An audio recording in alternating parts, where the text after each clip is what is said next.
2 month होने जा रहा है, ना उसका कैंसिल का री एग्ज़ाम हुआ है और ना रिजल्ट आ रहा है, जबकि बीपीएससी का नोटिफिकेशन कभी भी आ सकती है। अगर बीपीएससी का नोटिफिकेशन जल्द आ जाएगी तो फिर हम लोग कॉमर्स वाले एग्जाम नहीं दे सकते। अभ्यर्थी लाठी खा रहे हैं रोड पर और रोजगार के नाम पर कुछ मिल नहीं रहा और उनको सरकार बनी हुई लगभग 1 साल के आसपास हो गया है और वो 10 लाख कहाँ चला गया। नमस्कार, आप देख रहे हैं बेधड़क बात और मैं हूँ आपके साथ आतिजा। आपको बता दें कि फिलहाल हम डीएससीबी के बाहर खड़े हैं ऑफिस के, और यहाँ पे कुछ एसटीईटी के स्टूडेंट हैं जो कि प्रोटेस्ट कर रहे हैं अपनी मांगों को लेकर के। तो आइए उनसे जानते हैं कि क्या कुछ है उनके मांगे। क्यों खड़े हैं आप यहाँ? हम लोगों का स्टेट का एग्ज़ाम 6 मार्च को हुआ था, अभी तक रिजल्ट नहीं जारी हुआ है। यह बोर्ड ऑफिस की विडम्बना है कि लाखों बच्चे का रिजल्ट 1 महीने में जारी कर देता है, लेकिन मात्र ये 8000 बच्चे का रिजल्ट अभी 2 महीना हो गया, अभी तक रिजल्ट जारी नहीं किया है। तो अभी आप लोग यहाँ पे कब से खड़े हैं? अभी भी मतलब कि 12 बजे से खड़े हैं। क्या कुछ यहाँ से आश्वासन मिला है? अंदर मेरे ग्रुप के 2 व्यक्ति अंदर गए हैं, मिलने के लिए गए हैं। कब एग्जाम हुआ था आप लोग? 6 मार्च को। रिजल्ट अभी तक कोई हम लोग रिजल्ट के लिए ही आए हैं। हम लोग का 6 मार्च को एग्ज़ाम हुआ था, जिसमें 2 सेंटर का कैंसिल भी हुआ था। तो अभी 2 मंथ होने जा रहा है, ना उसका कैंसिल का री एग्ज़ाम हुआ है और ना रिजल्ट आ रहा है, जबकि बीपीएससी का नोटिफिकेशन कभी भी आ सकती है। अगर बीपीएससी का नोटिफिकेशन जल्द आ जाएगी तो फिर हम लोग कॉमर्स वाले एग्जाम नहीं दे सकते।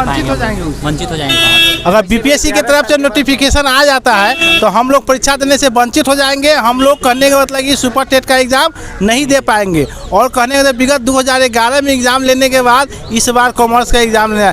इससे पहले हम लोग परीक्षा के लिए हाई कोर्ट में केस भी किए थे। केस का ऑर्डर आने के बाद तब विद्यालय परीक्षा समिति ने एग्ज़ाम लिया, नहीं तो ऐसे ही एग्ज़ाम लेने वाला परीक्षा समिति थोड़ी है। कितना प्रयास करने के बाद ही वो एग्ज़ाम लिया है। आपको लगता है कि आज मांग रखने के बाद से जब बीपीएससी का नोटिफिकेशन आने से पहले आप लोग का रिजल्ट आ जाएगा? देखिए क्या करता है वो लोग। होना चाहिए। हम लोग तो सकारात्मक सोच रखते हैं, हो जाना चाहिए रिजल्ट। अभी तो हम लोग का अंदर से आनंद किशोर जी 2 स्टूडेंट को बुलाए हैं, देखिए उनसे बात होता है तो वो लोग क्या कहते हैं। आपको क्या लगता है बिहार के एजुकेशन सिस्टम में इतना प्रॉब्लम्स क्यों होता है?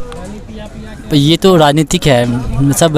हम लोग सोचे कि युवा है तो युवा को सपोर्ट किए, बट तेजस्वी यादव भी कुछ नहीं कर पाया, हम लोग के लिए कुछ नहीं कर पा रहा है। एसटीईटी को लेकर बहुत पहले से शिक्षक अभ्यर्थी चाहे कोई भी एग्जाम हो, बहुत सारी प्रोटेस्ट होते रहते हैं, बहुत सारी मांगे होते रहती है। जब तेजस्वी सत्ता में नहीं थे तब बोलते थे युवाओं के साथ युवा को रोजगार देंगे, फिर उनके आने के बाद इतनी समस्या क्यों हो रही है? देखिए, सबसे पहले तो मैं आपको बता दूं कि तेजस्वी यादव उप मुख्यमंत्री है और युवा है, और वो मतलब ये रोजगार के ही मुद्दा पर सरकार बनाए हैं, और आगे भी रोजगार के ही मुद्दा पर जो है वो अपना वोट मांगेंगे।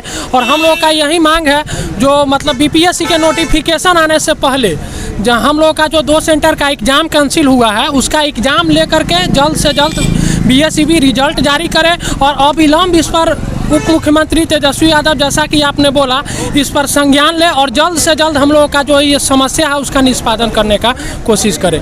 बहुत पहले से ही मांग कर रहे हैं स्टूडेंट लोग बहुत सारी चीज़ों को लेकर के, जितने भी शिक्षक अभ्यर्थी हैं। आप लोग मीडिया हैं, आप लोगों को सारा चीज़ पता है। अभ्यर्थी लाठी खा रहे हैं रोड पर और रोजगार के नाम पर कुछ मिल नहीं रहा है। पहले ही एक नया नियमावली 2023 ला करके सरकार ने शिक्षक अभ्यर्थी के साथ एक अन्याय कर दिया है, और एक अन्याय जो हम लोगों के साथ अभी हो रहा है, जो रिजल्ट जारी नहीं किया जा रहा है। 2 महीना के अंदर में एग्जाम ले लिया गया, 10 दिन के अंदर में उसके बाद वो भी मात्र मैम 8000 बच्चे का ही रिजल्ट देना है, उसमें भी 800 बच्चे के कारण हम लोग 8000 बच्चे प्रताड़ित हो रहे हैं। अभी आप बोल रहे हैं कि नई नियमावली आने से प्रॉब्लम है, लेकिन सरकार बोल रही है उसे एजुकेशन सिस्टम में और क्वालिटी चीज़ को हम लोग भी सराह रहे हैं, इसमें कहीं से कोई दो राय नहीं है। शिक्षा का गुणवत्ता उससे अच्छा होगा, लेकिन ये जो बीच में कर ये लाना था, ये सरकार को पहले लाना चाहिए नियमावली 2023, और हम लोगों का रिजल्ट जारी करे। इसी के लिए हम लोग हैं जो हम लोग इसमें सम्मिलित हो सके।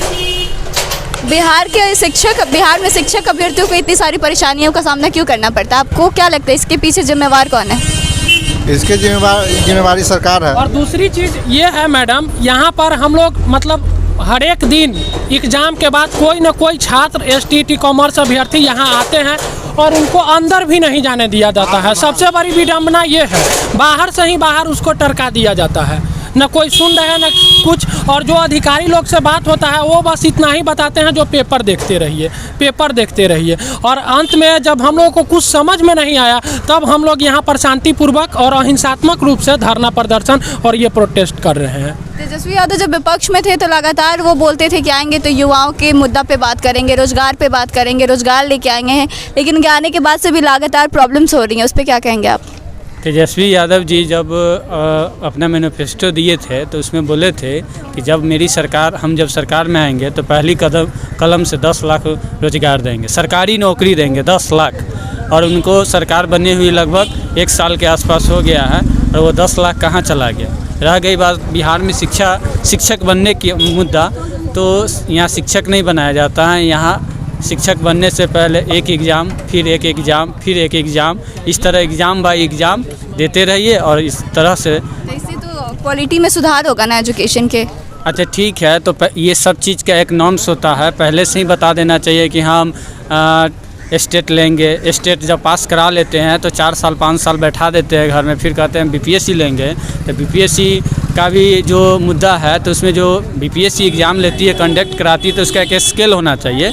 तो ये क्या स्केल है, बीपीएससी का लेवल का स्केल है कि क्या टीचर को 25,000 का स्टार्टिंग दे, 30,000 का स्टार्टिंग दे, कि उसके लिए भी जो ग्रेड है वो ग्रेड लगाना चाहिए क्या सिर्फ।